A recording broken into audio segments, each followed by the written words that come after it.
Kalau pepuyu itu yang dibilang Sultan yang beli itu dasarkan kalau yang besarnya aja dasar mahal. Jadi harganya ada yang tinggi, ada yang tengah, ada yang rendah juga. Tapi kalau dirata-ratakan tetap mahal gitu. Kalau kita mau jual yang A-nya aja dasar 100-150 ribu pun laku.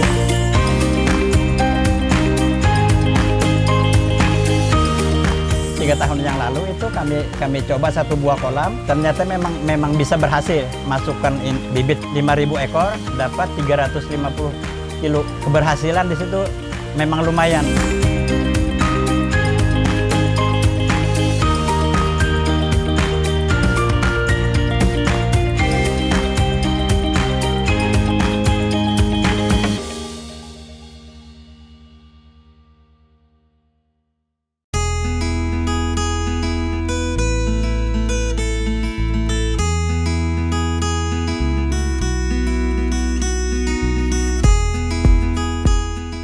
Lain ladang, lain ilalang. Lain lubuk, lain ikannya. Lain koki, lain masakan. Pepatah itu kerap dilontarkan Dirjen Perikanan Budidaya TB Hairul Rahayu untuk menggambarkan keberadaan ikan papuyu di Kalimantan. Dagingnya yang empuk, dengan rasa gurih sedikit manis, membuat rasa ikan ini sempurna saat menjadi santapan. Karena rasanya yang lezat, rumah makan di Kalimantan biasa menjadikan ikan papuyu sebagai menu utamanya.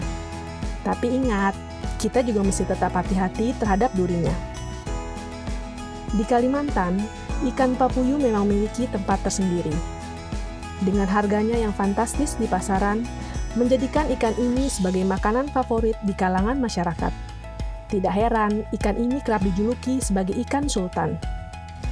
Sehingga meskipun dibanderol dengan harga Rp120.000 per kilogram, permintaan pasar masih tetap tinggi.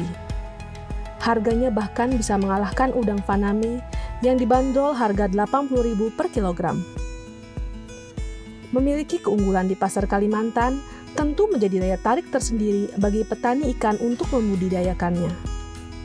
Budidaya papuyu menjadi peluang usaha yang sangat menguntungkan.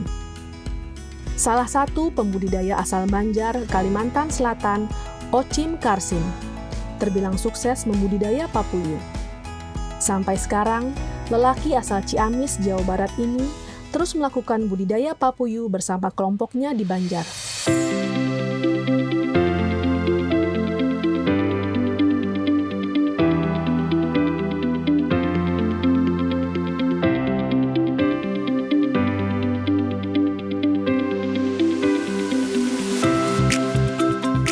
Ya kebetulan di sini agak lama waktu itu saya melihat-lihat kan. Ternyata di sini rame di perikanan nih. Saya lihat-lihat prospeknya bagus untuk bisnis perikanan lah, pembibitan terutama. Kenapa saya ambil pembibitan? Karena modalnya bisa kecil. Kalau modal pembibitan ini kecil, perputarannya cepat daripada pembesaran. Kalau pembesaran kan modalnya harus besar. Nah di situ saya mulai kerja sama orang, terus ya 7 bulan lah kerja sama orang kurang lebih. Habis itu pindah belajar mandiri gitu. Pertama kan kami ada nyewa juga kolam, ada juga ikut bos juga bagi hasil. Akhirnya ya 2 tahun berjalan kami bisa punya sendiri. Bisa pelan-pelan kita ngumpulin sedikit-sedikit, nah sampai akhirnya seperti sekarang. Kalau masalah tentang ikan, pertamanya mungkin 4 tahun yang lalu saya emang otodidak, nggak pernah ada pendidikan formal, pendidikan khusus itu di ikan nggak ada. Saya nggak ada background di situ. Cuma kesininya ya lo saya kenal sama bubuhan mandi angin nih, bubuhan BBAT. Dari BBAT mandi angin ya mereka lah yang bisa kami ajak sharing, bisa bimbingan lah intinya. Tapi kami sharing intinya dalam hal ikan ini kan kita bisa datang ke sana, melihat-lihat di sana.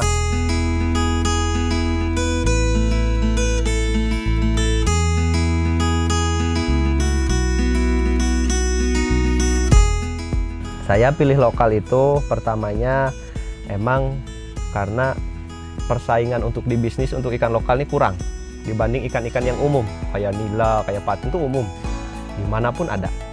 Nah, saya lari ke lokal, emang pengerjaannya susah, tapi untuk bisnis lebih menjanjikan menurut saya yang pertama. Yang keduanya kita peduli sama alam lah intinya, sama lingkungan kita loh. Ikan ini tiap hari ditangkap, ikan-ikan alam nih, tapi nggak ada yang membudidayakan. Nah di situ, jadi kita coba untuk membudidayakan ikan lokal supaya habitatnya di alam tuh bisa tetap ada lah, tetap lestari. Kalau saya untuk besarin enggak, jadi saya itu jual bibit, pembesaran enggak saya. Jadi saya beli induk, saya breeding. Kalau kita beli induk yang matang gonat, langsung di breeding. Nah di breeding umur 1,5 bulan kita bisa jual bibit. Nah, di breeding 1,5 bulan bisa jual bibit. Nah gitu. Lalu kan induknya kan kita pelihara lagi. Nanti kan setelah 2-3 bulan lagi matang lagi, suntik lagi gitu, breeding lagi.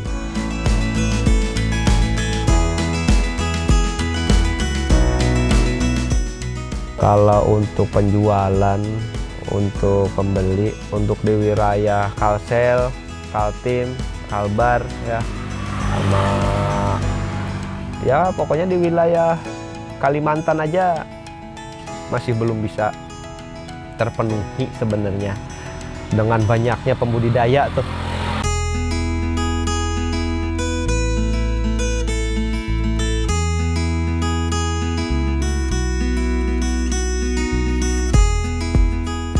Sekitaran 2 tahun ini hanya booming pepuyu.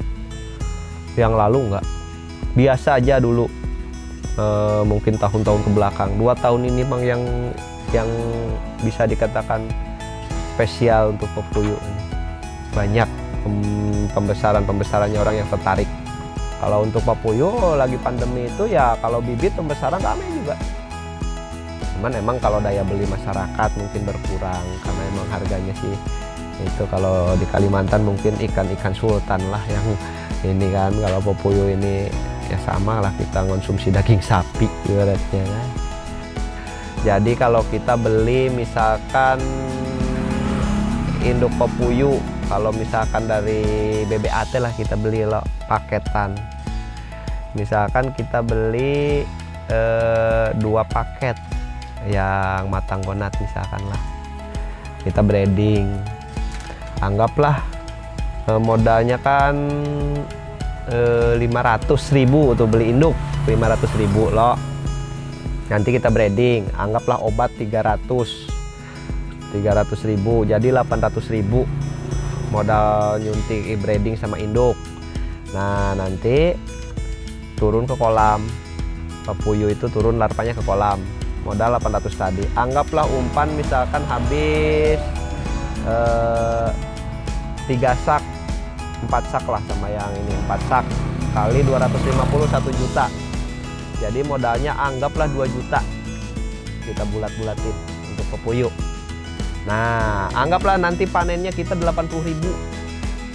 Baguslah kita hitunglah. 80.000 ini dari berbagai ukuran. Ukuran 23, 34, 35, 46. Dari mulai harga Rp120 sampai harga Rp250. Anggap rata-ratain 150. Kita bicara enak. Kalikan 80 tadi. Nah. Berapa? 9 juta berapa? 80.000 kali 150. Nah. Kisaran itu. Ambil tadi modalnya misalkan 2 juta. Nah, lumayan kan?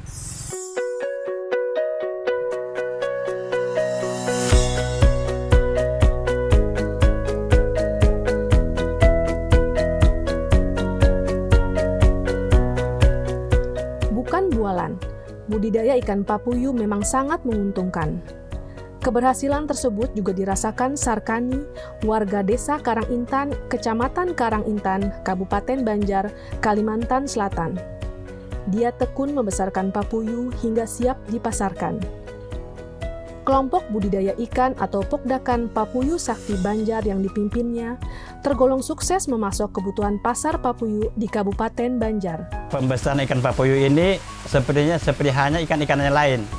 Ya mudah lah, artinya apalagi kita di kolam. Artinya sudah kita lempar aja pakan, itu tidak akan larut kemana. Beda dengan kita yang di Jala Apung misalnya. Kalau di Jala Apung ini kan harus kita perhatikan, kita tunggu, kita lempar sedikit-sedikit. Kalau di kolam ini kalau pakan apung, sekali lempar aja kalau kita mau cepat 5 menit sudah selesai satu kolam. Nah, satu keberuntungan dari kita yang melihara pembesaran papuyu ini karena juga dari segi harganya juga lumayan bagus lah begitu. Dari grade A bisa mencapai harga 75, yang B bisa 45 dan yang C juga 25. Dibanding dengan ikan-ikan lain, papuyu ini juga termasuk makanan dari favorit masyarakat kita Kalimantan Selatan. Kalau kita lihat kemarin dalam satu kolam itu rata-rata hampir 350 kilo. Nah itu kan kalau kita lihat samping ini kan kemarin 650 kilo satu kolam. Nah kolam yang kecil-kecil itu kemarin ada yang 400 kilo, 450 ada, cuma itu rata-rata hampir 300 kilo kemarin satu kolam. Satu kolam ukuran ada yang 10 kali 15, ada yang 10, kan kolam kita kan variasi, nggak besar merata gitu. Nah jadi kita masukkan bibit itu sesuai dengan besarnya kolam kemarin. Makanya kan kita kalau kita ambil rata-rata lah kemarin. Nah barangkali itu sudah bisa kita kalkulasi berapa jumlah ton kemarin yang tahun 2021 kemarin. Sebab kan kita juga ada sedikit perhitungan lah.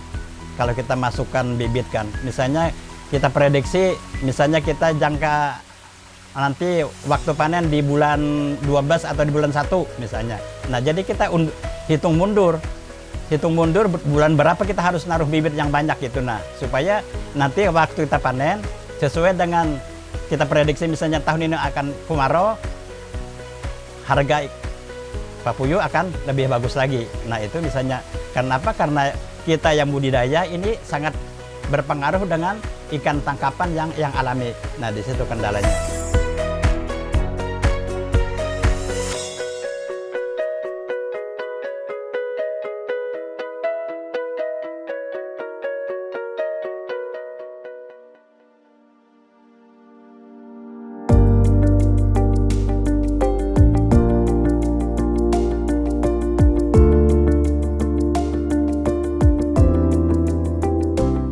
Menyukseskan program terobosan KKP Accelerate, pemerintah terus mendorong pengembangan kampung perikanan budidaya papuyu sebagai ikan endemik yang syarat dengan kearifan lokal atau local wisdom.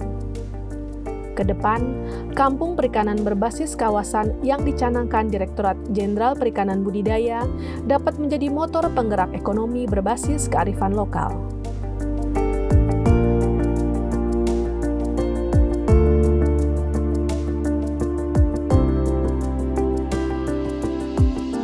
Kami sebagai salah satu unit pelaksana teknis perikanan budaya saat ini juga mempunyai tugas untuk bagaimana mensukseskan program dari Kementerian Kelautan dan Perikanan, di mana ada 3 program terobosan dari Bapak Menteri Kelautan dan Perikanan yang ditugaskan kepada kami. Itu ada 2. Yang pertama terkait dengan pengembangan komoditas-komoditas unggulan untuk ekspor, dan juga terkait dengan pengembangan kampung-kampung budidaya yang berbasis kearifan lokal. Nah, UPT kami ya di BBAT Mandiangin ini kebetulan menjadi salah satu penanggung jawab untuk pengembangan kampung-kampung perikanan budaya yang berbasis kearifan lokal. Ya, khususnya untuk bagaimana keberlanjutan lingkungan dan juga untuk mengatasi terjadinya kepunahan yang ada di alam.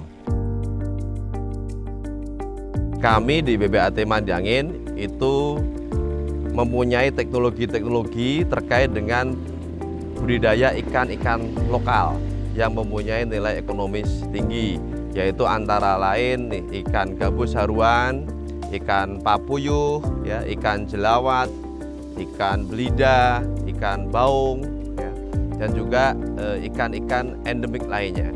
Nah, saat ini untuk mendorong itu kami fokus untuk bagaimana kita melakukan akselerasi dalam rangka mempercepat pelaksanaan atau terwujudnya program-program terobosan dari Pak Menteri itu.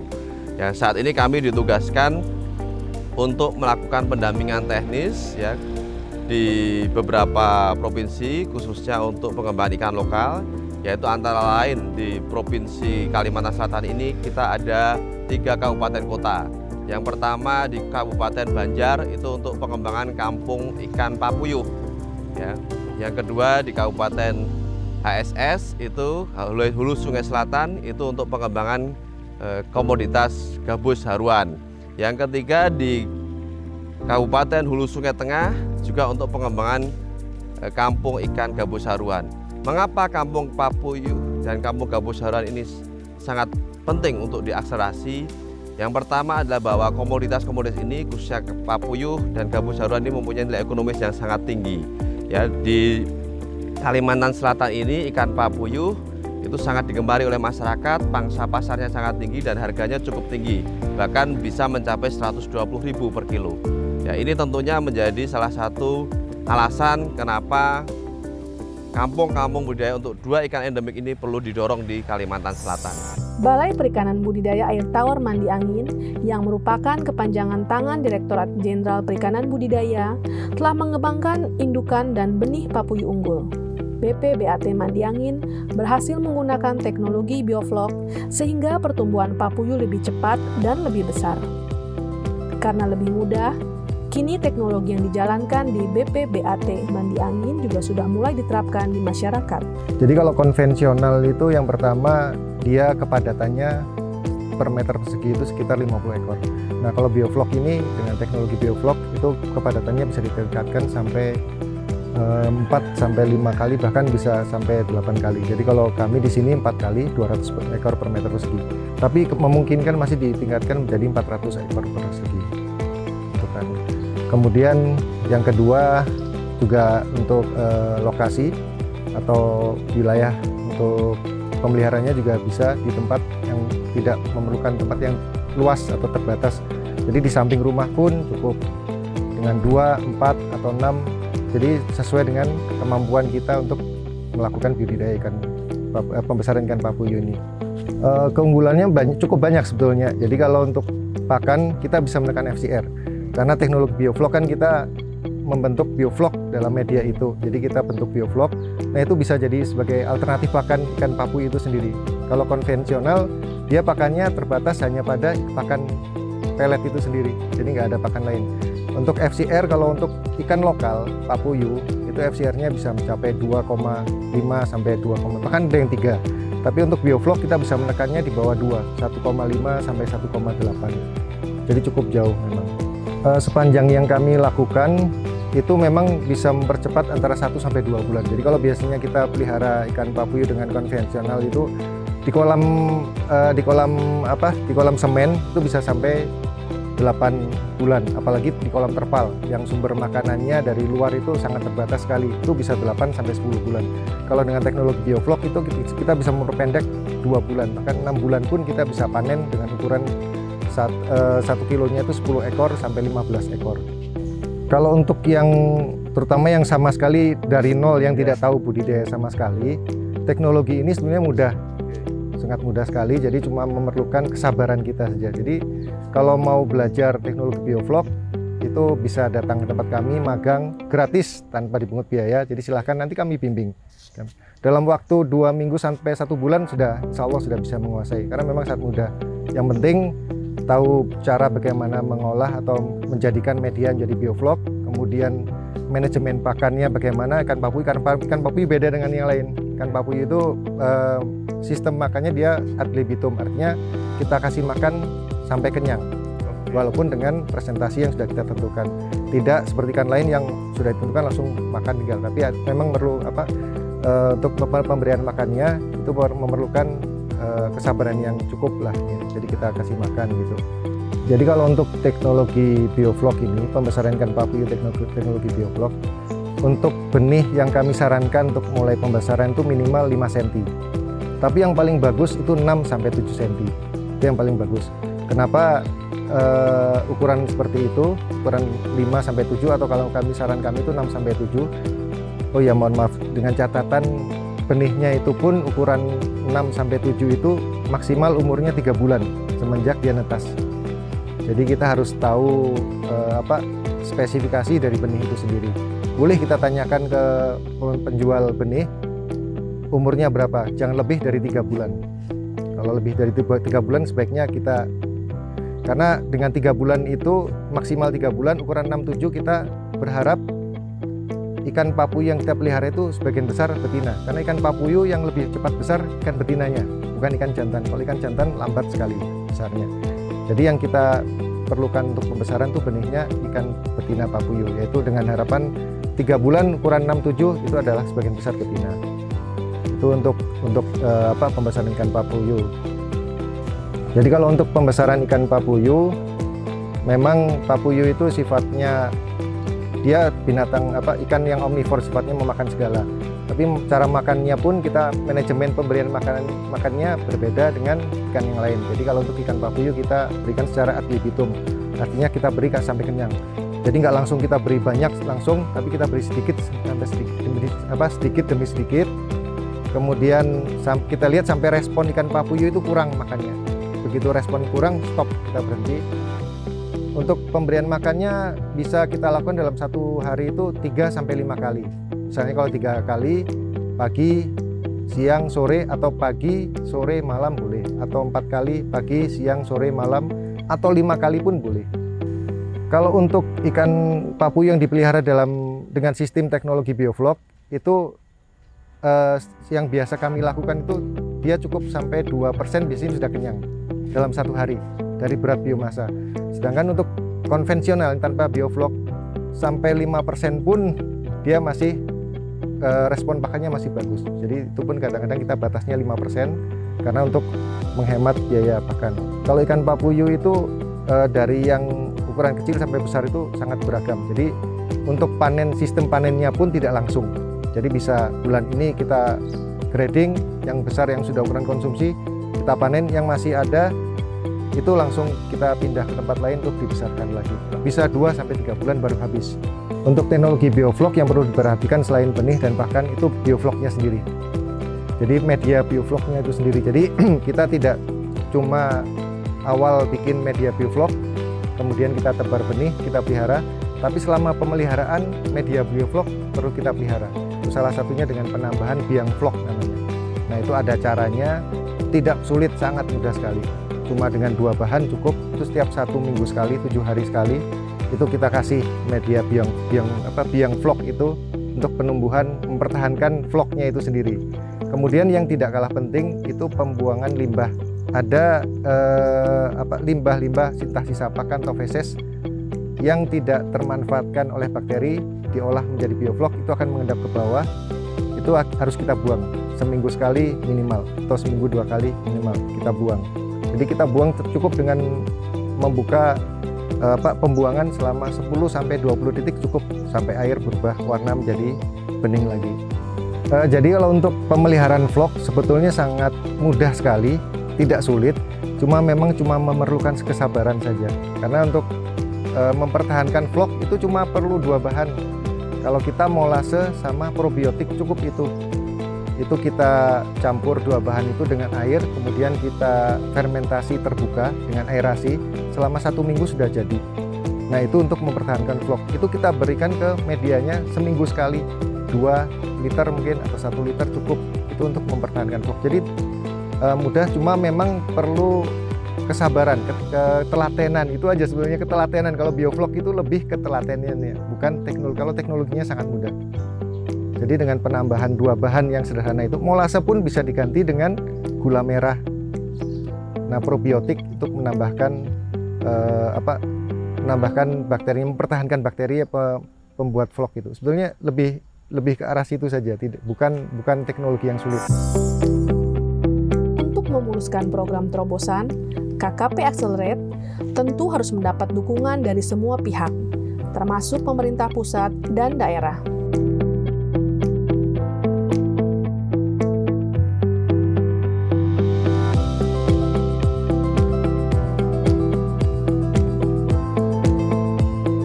Kecamatan Ngaragintan kita jadikan sebagai salah satu kawasan yang khusus untuk budidaya ikan lokal, khususnya ikan papuyu. Kenapa papuyu? Karena papuyu menjadi salah satu konsumsi favorit dari masyarakat Kalimantan Selatan, Timur, dan Tengah. Nah, kemudian dengan harga jual yang cukup tinggi, bisa mencapai 100 sampai 120 ribu per kilogram, ini menjadikan salah satu potensi untuk dikembangkan. Nah, selain daripada itu, market yang saat ini kita capai memang pada pasar regional. Pasar regional artinya di Kalimantan Timur, Kalimantan Tengah, dan Kalimantan Selatan sendiri. Nah, kedepannya dan harapan dari kami bahwa kampung papuyu ini dikembangkan secara inklusif. Artinya tidak hanya sebagai penanganan di sektor budidaya, tetapi juga sebagai salah satu penciptaan lapangan kerja. Kita menumbuhkan masyarakat-masyarakat yang ada di Kabupaten Banjar untuk berbudidaya ikan papuyu.